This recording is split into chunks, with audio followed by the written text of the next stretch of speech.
This is a Dodge Challenger Scat Pack. Now, let's talk about the Bronco. This is the Raptor version. This is a real man's truck. GOAT mode's right here. It's the thing that's gonna get you in and out of trouble. 4-wheel drive, 4 low. We're going on road somewhere and we're getting in trouble.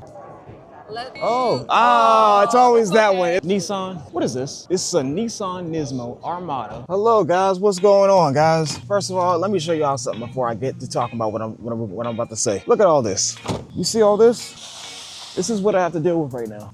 I'm taking the Honda, the Turo car, out for a drive today, and I'm basically parked on what is like an ice shelf. Look at this. You see all this type of parking that we have to do out here? This is in Washington, D.C. I think that the state, the city, the county, whatever you want to call it, dropped the ball on this one. So everybody's parking in unorganized sections of, they're pretty much out in the road right now. And I mean, tell you the truth, I can't even really see the curb. So it's SUVs that are winning out here today. But going into why I'm here. All right, so I'm at the Washington Auto Show. I'm not here as a car review. I'm not here pretending to be one. Just walking around as a regular person, seeing what feels interesting or seeing what feels practical or straight up confusing. Like some of this parking out here. Like you won't believe some of the parking that I'm seeing. Like I'm seeing cars that are parked diagonally and they more often should be like, I didn't even know I was walking, I'm walking in the bike lane. I didn't even know that.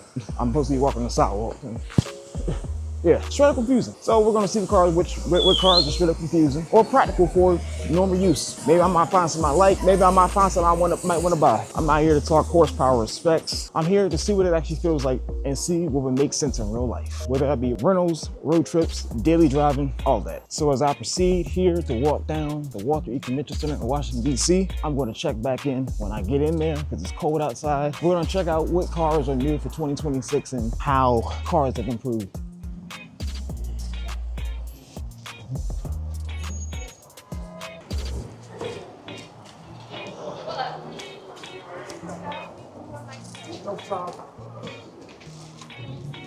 I know y'all saw that. That was just straight rude. All the white boys. Okay. First you come in.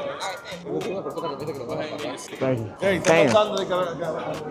All right, now he stopped me for my re-entry fee, and now we are inside of the DC Auto Show. So see what we see. Let's go. Oh yeah, I forgot this show is sponsored by Toyota. That's the reason why you can see Toyota first. Makes sense. Toyota is a great car brand that makes some pretty useful cars. I think, honestly, if I were to be finding myself getting a Toyota right now, I probably have about, this Rav4 is new. Look at it, it looks longer. Oh, it's a prototype. Ain't no prototype, it looks like a final version of me. Look at this, it says it's a prototype. It looks nice though, I like it. Okay, cool. There's probably about 1, 2, or 3 cars I'd be interested in from Toyota if I had the choice. I do love the FRS. The look of the FRS is, especially in this yellow. This yellow is nice. This yellow just screams sports car. Oh, I forgot they call it a GR86 now. I forgot about that. I do love this car. This is a real driver's car, especially like entry level and stuff. But I forgot about this one. If I really had no other choice, if money was just like not an issue, if they told me you could only have one car from Toyota right now, I'd probably go with this Toyota Corolla GR. This Toyota Corolla GR is a dream. This is probably the closest thing that we're going to get from iron block Toyota Supra. I think it's, if I'm correct, don't quote me on the stats, but what is like a 1.4 or 1.3 liter engine, I don't know, 3 cylinders, all-wheel drive, which I love. This car is really meant for, this is a driver's car. This is a really driver's enthusiast car, like a sports enthusiast car. I love me a hot hatch. This car just does it for me. I grew up in the days of like being able to customize your car and throw just a whole bunch of upgrades on it in a video game. And this just fits my wants and my needs. It only comes in stick shift, which I do know how to drive. Everybody should know drive a stick shift. But if I had the choice to drive or grab any car from this auto show, especially at least being from Toyota, it'd be this one and only this one. Love me a hot hatch that can do something. This is the GR4. Oh, really? It's a 1.6 liter, 3-cylinder turbocharged powertrain producing 300 horsepower with 295 pound-feet of torque. Man, I'm supposed to be saying all that. That's right. But remember that guy right over there, okay. G16E GTS. Okay, just telling the camera, this would probably be the one car I'd probably grab from Toyota if I had the choice versus all the other sports cars over there. Okay. because this one is the one that's all in-house built by Toyota at that too. Exactly. And then at that Toyota Gazoo Racing, they have to strive to make the ever better vehicle. So they're always improving items on the vehicle. Of course. One improvement that they've done so far since this vehicle's been around. If you notice the front fascia of the vehicle with those air ducts, oh yeah, optimized airflow into the vehicle that allows for that G60E GTS to be able to breathe. And with that update, that allows for also the vehicle to have that 295 pound-feet of torque in comparison to 273 that first came out with the vehicle. When did they put these? Because actually, since you said that, I never noticed this was on here. So when did they put this on here? So the model year that was introduced is model year 2024. And when did they start making it? They started making these vehicles in model year 2022. That's actually nice. Does it have air ducts that go up inside of it? I mean, where does the air ducts connect to? Is this going to the intercooler or what? Allow for airflow to be optimized inside of here, so they're all going to lead right into this section right here. Gotcha. And that's where your air intake, your air filter system is. Gotcha. And then at that, you have your option of being paired with a 6-speed manual transmission or 8-speed automatic transmission. Oh, really? Both developed in-house by Toyota. So they have the a 6-speed manual has rev matching capabilities, and the 8-speed automatic has launch control and artificial intelligence. Okay. Is the 8-speed new? That sounds new. That is brand new. We developed that in model year 25.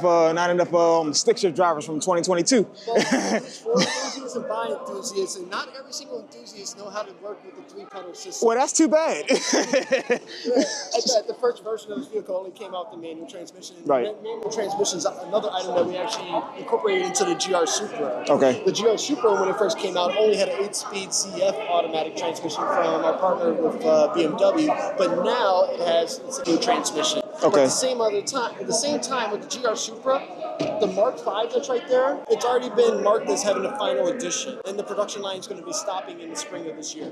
What? So what happens after that? We got a very bright horizon. We just have to wait to see. But if this could be any indication, we got GR vehicles that are being built completely in-house without any partnerships. Okay. Which one you got? So I live in the city of Chicago, and we have a vast public transportation system. I get to represent this wonderful group that says, let's go places. Okay. And they really mean it. So whenever I'm going places, I just go on the blue line to get to myself to go fly to the next city. Hey, that's a safe response. I like that. That's a good one. But if I had my choice of any vehicle, if I was just stuck in the city of Chicago, I would probably get a Prius. Well, thank you for showing me that, man. Thank you. For your time. What's your name? Saud. Saud. Nice to meet you. Nice to meet you. Nice to meet you. Thank you. You too.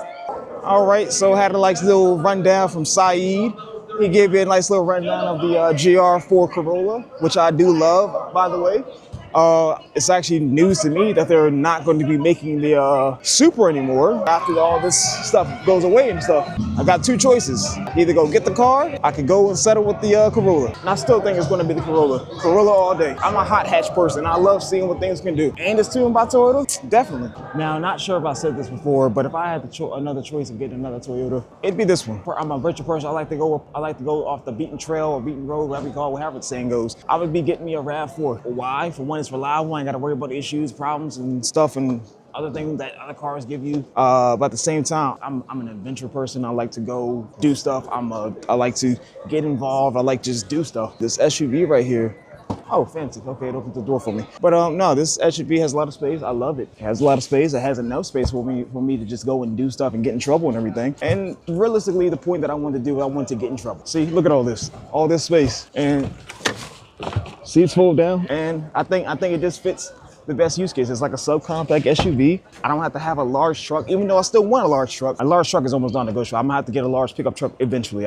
Look, I need to do more stuff, and sometimes this SUV may not cut it. But I'll also get it as a hybrid too. I mean, you get this car as a hybrid, so why wouldn't I get it as a hybrid? If I had a choice in picking a car, just practically and right now, it'd be at least be a hybrid SUV such as this Rav4 right here.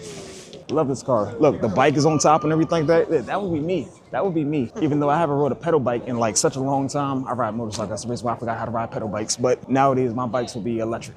Nice car. I love this car. Look what we got going over here. It's a claw game. How much does the claw game cost? It's free. Oh, really? That's the only cost to it. This game was still all my money. It's okay, huh? What's the rules? What happens if you lose or if you don't grab the... So the kids get 2 chances, the adults get 1, and you just don't. I'm a kid too. I probably do need a bag. Thank you. Now, what's the definition of a kid? How do y'all make your honest definition of a kid? Under 15. Under 15, gotcha. That's okay, huh? Let's try it. So just wait till it lights up. Let's see. Okay. It's always that one. It's always that. It's always when it gets up to the top, it has like motion and physics that, let's shake it off. I hate claw games. I mean, I love them, but still, man, a lot of pressure dealing with a claw game. You know what's crazy? What I also realized is that you can actually make the claw grab tighter, but I think a lot of people don't do that because it allows you to waste more time and investment and money to do so. Oh, I forgot about this one. The new Land Cruiser? Now I forgot. Okay, I did say the Rav4, but I am a real truck guy. And so when it comes down to getting a real SUV, it would definitely be the Land Cruiser right here. This is the Toyota Land Cruiser. I think they just re-released it because they first, for like over the last 5 or 10 years, they weren't making them. This is something that's get me in and out of trouble when I get into a mess, mud, snow, whatever. I didn't know it comes on a hybrid. That's new. It's a nice truck though. It's interesting. It's boxy, like interior or exterior and stuff. It's boxy. The older Land Cruisers were boxy. I don't hate it, but as far as looks, I don't know. To each their own. But its functionality, oh yeah, I love it. I love it for sure. See, I think as far as trucks go, this would be a great road trip truck. Look at my knees. Look, my knees fit, and I'm assuming this seat must be all the way up. I'm assuming that somebody sat in here before me, adjusted their knees for it to sit comfortably up front. But look at my knees right now. Look, they're barely touching. That's nice. They're not touching at all. I could literally get comfortable in this. Look at this. Close the door. Now lately, I've adjusted myself knowing on like what features are useful in like an off-road type of vehicle. I noticed we have a stability bar, we have a center locking differential, a rear locking differential, all nice stuff to have. All very useful things to have too. And again, it's a Toyota, great road trip truck, nice something and get in trouble. I'm gonna keep emphasizing the aspect. I like getting in trouble in my cars. I don't like having trouble with my car, there's a difference, but I like getting in trouble with my cars, you know that? So there goes the Toyota Land Cruiser with a kayak on top of it. I like kayaking too. If it were up down to me, I'd be looking for a great adventure truck. So I guess that's 4 cars that I could decide that I would get from Toyota. Seeing all these orange wires in here, it usually signifies the hybrid system. I forgot to mention I'm a car nerd, so I know a lot of this stuff already offhand. But with the hybrid system, usually they put smaller engines because the hybrid motor compensates for all that other stuff. So I'm kind of curious, since it has a hybrid motor in it. This car uses a 2.4 4-cylinder engine, turbo engine. I'm surprised. Not bad. A 2.4 doing that type of work. Oh, that reminds me. Now that I think about it, I forgot about the Tacomas. Oh, let's go look at the Tacoma. That's another SUV that I love. SUV, pickup truck, I don't know. I did say I was a car nerd, but I didn't say I was a car expert. All right, here we go. We have the Tacoma. Actually, that's not the Tacoma I want to look at. That's like the base model Tacoma. I want the Tacoma with some features on it. There we go. We have a Tacoma. This is like a Tacoma TRD something. I don't know, it's okay. Plain and simple, it's a Tacoma with something on it. And that's what I really wanted to look at. So the Tacoma right here is a kind of more that pickup truck that I would go for. Again, I see this Trail Hunter badge, whatever that might mean. Trail Hunter, okay, cool. Like it, but nice little air duct. But this thing right here looks nice. I love it. Now, comfortability, I mean, like I said, I don't know if this car is really meant for comfort. This is meant for use. I see a pickup bed in the back, and I see a lot of nice buttons and options. Come on in here. Hey, where we going? Where we going? Where we going? Hey, come look at this inside. Oh, that's nice. She about to take us on a trip. Listen, this thing is big and pretty. Oh yeah. So you can hold on. So no. When she driving on fast and stuff. Oh yeah, for sure. Oh. See, they like it too. I like it. They like it. If they like it, I love it. So rugged. Oh, for sure. Yeah. I could wash this down for water hose. Yeah. Probably could too. You know what? Let's do a noise test. All right, look guys, look. Toyota, plastic. Not that it has to be metal, but Toyota. Look at these. Toyota Tacoma. Tacoma. Gas tank. Tacoma. Okay, look.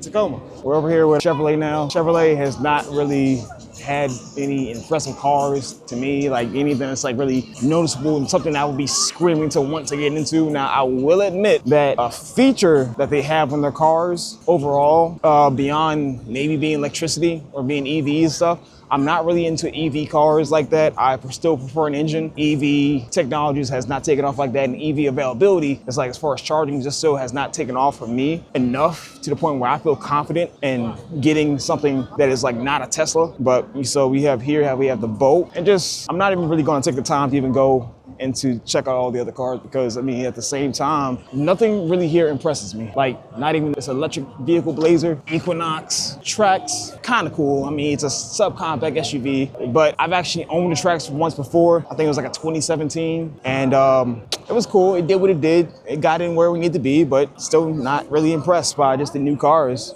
Assuming these are all 2026 models, I'm just not impressed. We have the Trailblazer, which for some odd reason seems to fit right in the Blazer. It's about the same size. Don't know what they were going with that. But again, I'm not an expert, so again, who am I to tell you? Like, this is just all SUVs, all SUVs. They all look the same. They all look about the same. They all basically do about the same thing. It's like the only difference between the SUVs here is that they either have all-wheel drive or they don't have all-wheel drive. Now, one impressive thing that I will say about Chevy's cars or EV line, I think they only have them on their EVs. I think they have them on some of their engine models as well. It's the one thing I would say, because it's kind of close to full self-driving, similar to Tesla, is that they have this thing. If you don't know what this thing is, I can actually see this on the camera. I cannot see this with my own eyes. I can see this on the camera popping up, but they have these infrared lights, infrared laser. This is actually the highway driving. I don't know what they call it. I forgot what they call it, but it's like the highway driving mode where it will drive for you hands-free. And I like that feature, because I mean, hey, I'm always driving on the highway. I hate driving in traffic. I think it switches lanes for you and stuff like that. I mean, that's pretty amazing. That's pretty awesome. But that's probably about the only impressive feature from Chevy, I guess, overall, that I like.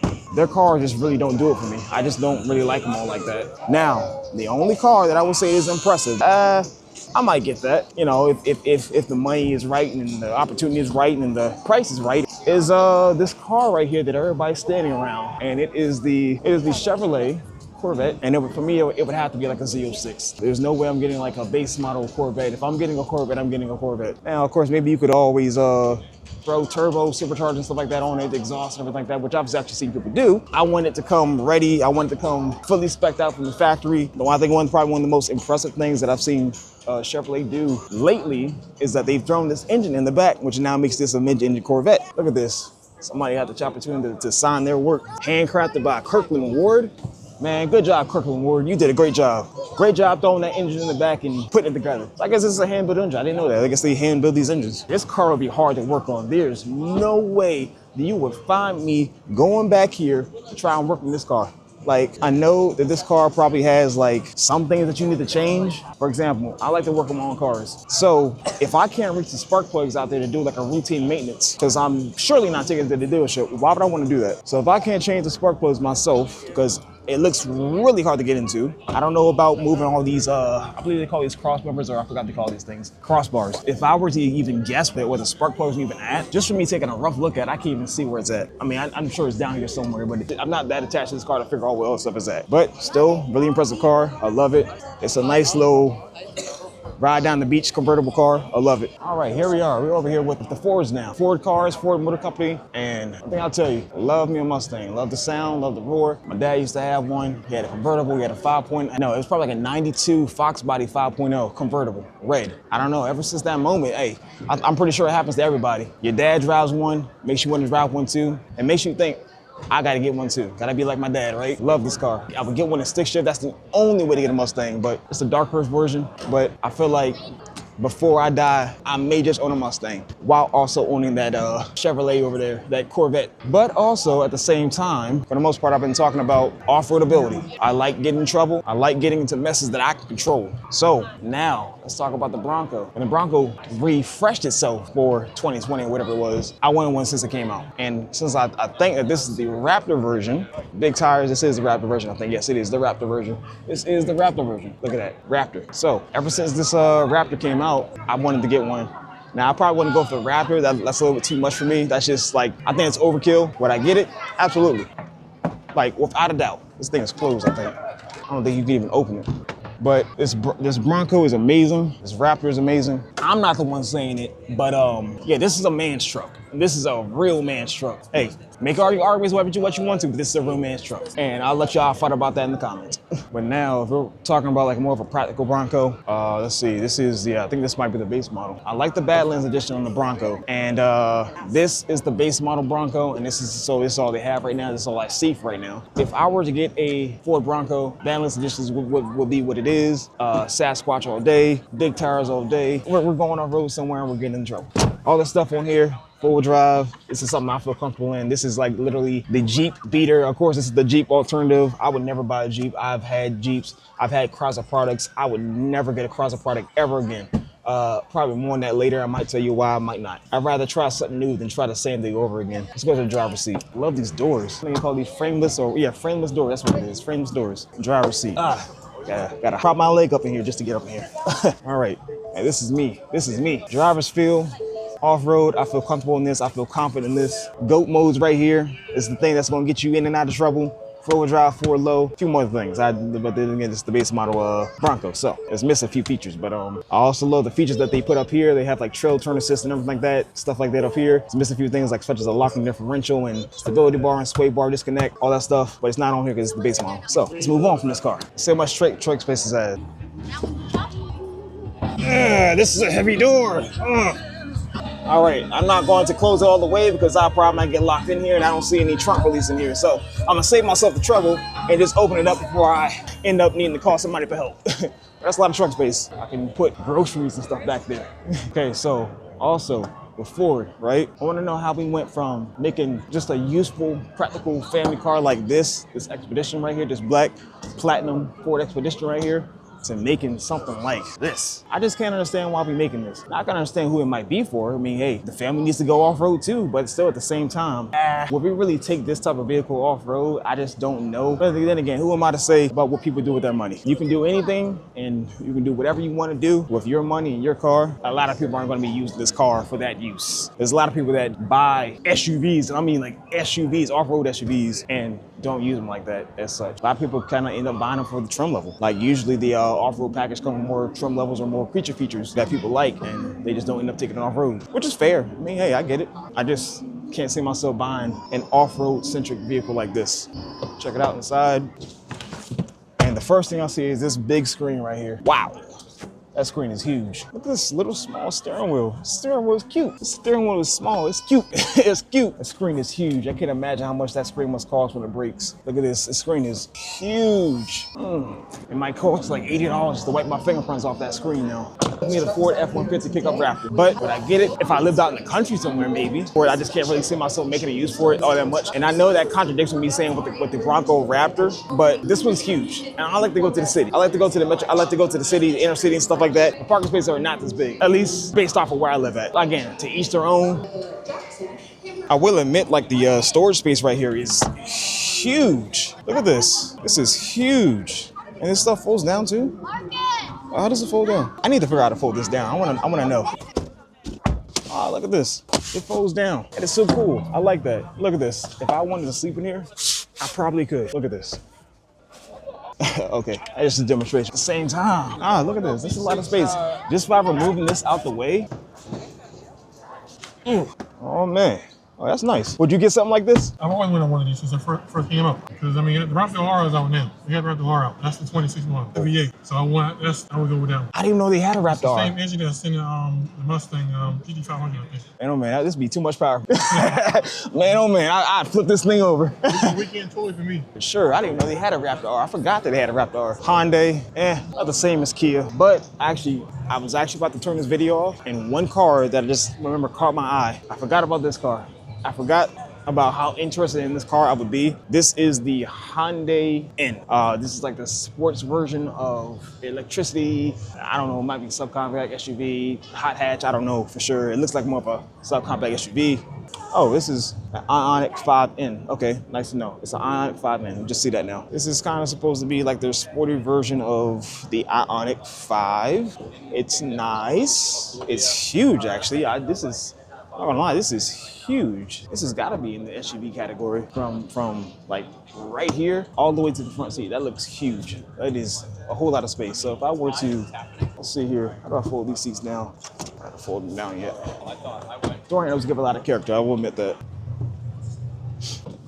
Whoa, almost hit me. Hyundai, count your days. That was almost a lawsuit. Oh, look at this. This is huge. Look at this. Let's look at it from the back. This is pretty, that's a lot of space right there. So if I need to lay something down, maybe, I don't know, put a table, couch, stool, whatever. I don't know, this would probably work pretty nice for like a family or something. Again, electric vehicles. I did like their N model of Hyundai, N version, whatever they had it. That gives me something to kind of think about. Would it even be my first choice? I don't know. It might be like my 5th choice for a car. I don't know for sure. All right, moving on. Honda.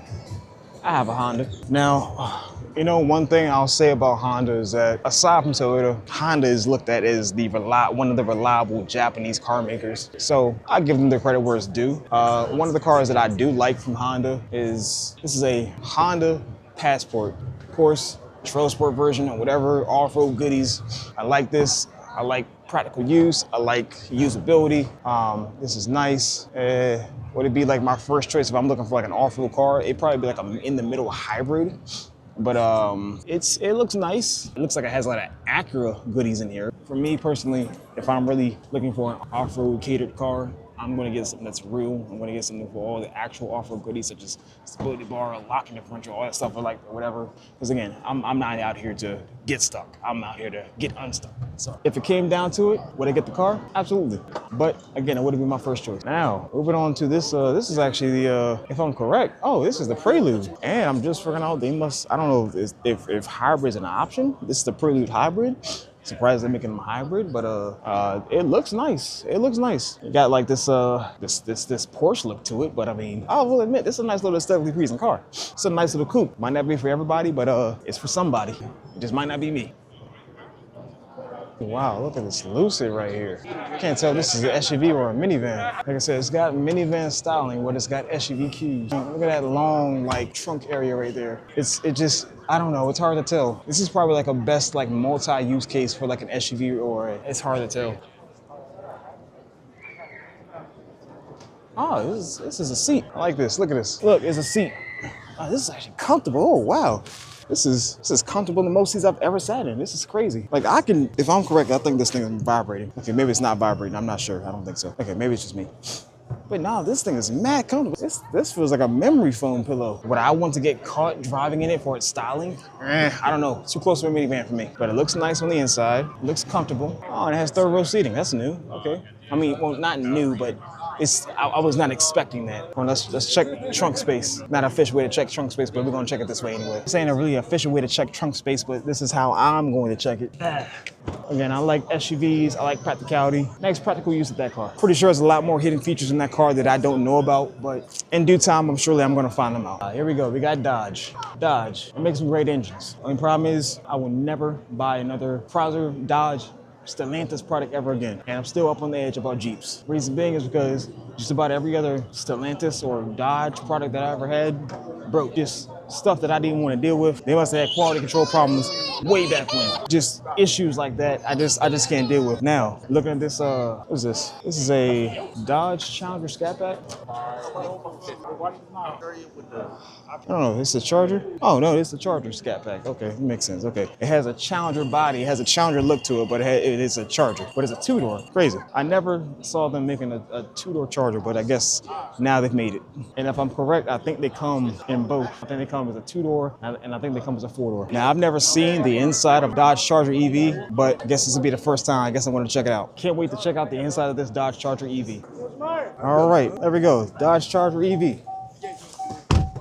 All right, look at this. All these lights and unnecessary stuff right here. Okay, this is nice. First time being here. Two-door, a lot of space back here though. I like that, it's nice.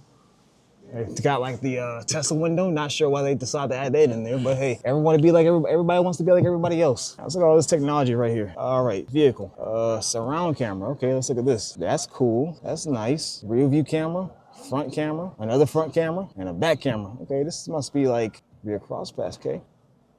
Passenger curve view. Okay, that is cool to have. Oh yeah, you know, so you don't get curb rash. Driver curve view. Okay. This thing has so many cameras. I don't know. I just, is this supposed to be like their sports car? I mean, I guess it is a sports car, but I mean, still, it's like, man. I don't know. I guess, it's Kind of crazy. All right, scat pack it is then. Let's look at the engine or motor or whatever you call it. Don't know what this 6-pack is. Oh wait, no, I think, you know what? I think this one might be, oh, this one might not be the EV. I think this might be the engine. Ain't that something? I think this is yeah, this is the engine. This is the engine. It's got engine oil, so clearly it's an engine. So I guess what it is that they do the same thing. They put the same model, they put the same engine or electric motor inside of a traditional Dodge Charger body that they put as an engine. I just realized this is the engine. It's crazy.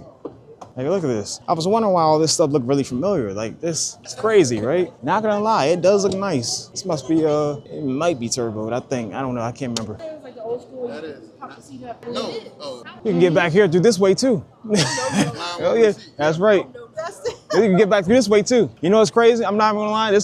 Well, aside from getting right here, it's probably the only way I could probably get back here conveniently, because I'll have to stand up and kind of like sit down and slide myself in. No. Get in the back though. Y'all let me get in. I am. I'm gonna get the door for you, bro. Oh yeah, that's right. I want to see you get your ass. Let's see this. Everything I love. That's all you get. That's it. I don't squeeze your ass. Oh man. You're crazy. I'm gonna squish you.